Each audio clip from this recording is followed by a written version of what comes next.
और वहीं अयोध्या राम मंदिर चढ़ावा गबन मामले में सुप्रीम कोर्ट में सुनवाई हुई, जहां सुप्रीम कोर्ट की तरफ से निर्देश दिया गया कि एसआईटी जांच में याचिकाकर्ता और जितने भी आम लोग हैं वो अब सुझाव दे सकेंगे। एसआईटी अपनी स्टेटस रिपोर्ट सीलबंद लिफाफे में सुप्रीम कोर्ट को सौंपेगी। ये निर्देश भी देखिए सुप्रीम कोर्ट के द्वारा दिया गया है।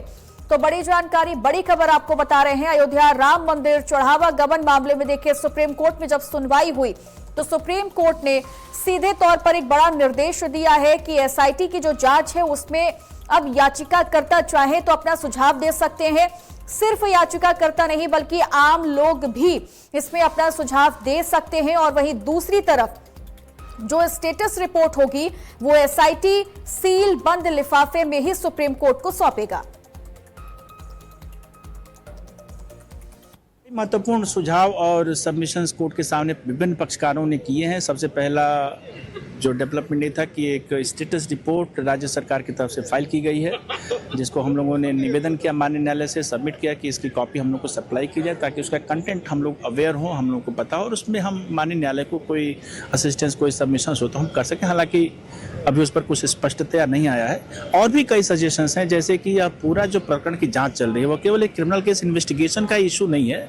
इसमें जो राम जन्मभूमि ट्रस्ट है उसकी फंक्शनिंग को लेकर के भी, क्योंकि फंक्शनिंग में कोई तो कमी रही होगी कि ये सारा विवाद हुआ है, तो उसमें ऐसा कोई इंस्टीट्यूशनल फ्रेमवर्क बनाया जाए, ऐसा कोई बदलाव किया जाए ट्रस्ट की कार्यशैली को लेकर के कि ऐसी किसी घटना की पुनरावृत्ति न हो। तो इस संदर्भ में भी सुनवाई करने के लिए विभिन्न पक्षकारों ने मेरी तरफ से भी माननीय न्यायालय के सामने सबमिट किया गया कि उस एस्पेक्ट से भी इसकी सुनवाई की जानी चाहिए। हालांकि माननीय न्यायालय ने आज उस तरफ जाने से, उस संदर्भ में कोई सुनवाई करने से आज मनाही कर दिया है।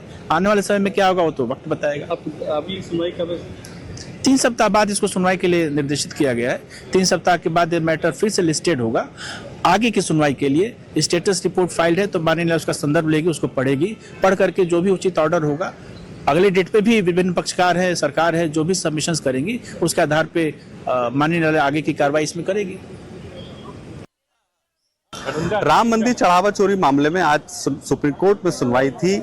सुनवाई के दौरान क्या कुछ रहा, ज्यादा बात के लिए हमारे साथ खुद याचिकाकर्ता की तरफ से अधिवक्ता सत्यम सिंह राजपूत जी हैं। सर, क्या रहा आज कोर्ट में?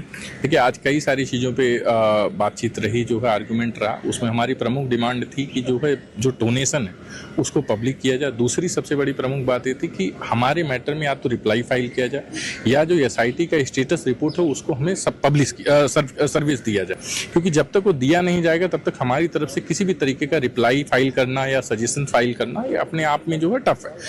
क्योंकि सुप्रीम कोर्ट में आज सीजीआई ने बोला कि जितने भी पेटिशनर्स हैं या जो इम्प्लीडमेंट है सबकी इम्प्लीडमेंट अलाउ की, सबको ये बोला कि जिनको जो भी सजेशन चाहिए, जो सजेशन देने हैं वो फाइल कर सकते हैं। लेकिन हमारी तरफ से वापस यही रिक्वेस्ट थी कि जब तक हमें एसआईटी का रिपोर्ट नहीं दिया जाएगा या हमारे पिटिशंस में रिप्लाई फाइल नहीं किया जाएगा, उस किसी पर्टिकुलर जो भी हमारे पास सजेशन से या जितनी सारी चीज़ें तो उसको तो हमने as a writ petition file कर दिया। अब या तो उस पर जवाब दिया जाए या तो स्टेटस रिपोर्ट का हमें सर्विस दिया जाए तो हम कर पाएँ। तुषार मेहता ने आज रॉ ड्राफ्ट जो है स्टेटस रिपोर्ट का सबमिट किया सील कवर में। साथ ही साथ उन्होंने 3 वीक का टाइम मांगा है कि कंप्लीट एसआईटी का जो रिपोर्ट है उसको जो है कोर्ट के सामने पेश कर पाएँ। कोर्ट ने आज ये बोला है कि जब वो कंप्लीट एसआईटी का जो रिपोर्ट है उसका अवलोकन करने के बाद तय करेगी कि उसको पिटिशनर्स को देना चाहिए या नहीं देना चाहिए। उसके जब आफ्टर 3 वीक ऑफ हियरिंग जब होगी, जो उस पर जब कोर्ट डिसाइड करेगी क्या करना, तब हम लोग एक बेहतर कमेंट कर पाएंगे कि इस पर क्या, क्योंकि हमें जब तक स्टेटस रिपोर्ट मिलेगा नहीं या हमारे पिटिशंस का रिप्लाई नहीं मिलेगा तब तक कमेंट कर पाना मुश्किल है। तो अब इस मसले की दोबारा सुनवाई 3 हफ्ते बाद होगी। इस मैटर की दोबारा सुनवाई जो है 3 हफ्ते के बाद रखी गई है। तो ये थे अधिवक्ता जिन्होंने साफ तौर पर बताया कि इस मामले की दोबारा एक बार फिर 3 हफ्ते बाद सुनवाई होगी। इस 3 हफ्ते के दौरान जो सरकार की तरफ से पेश हुए तुषार मेहता हैं उन्हें तमाम तथ्य कोर्ट के सामने रखने होंगे। कैमरामैन मनोज के साथ अली शरफ, आज की खबर, दिल्ली।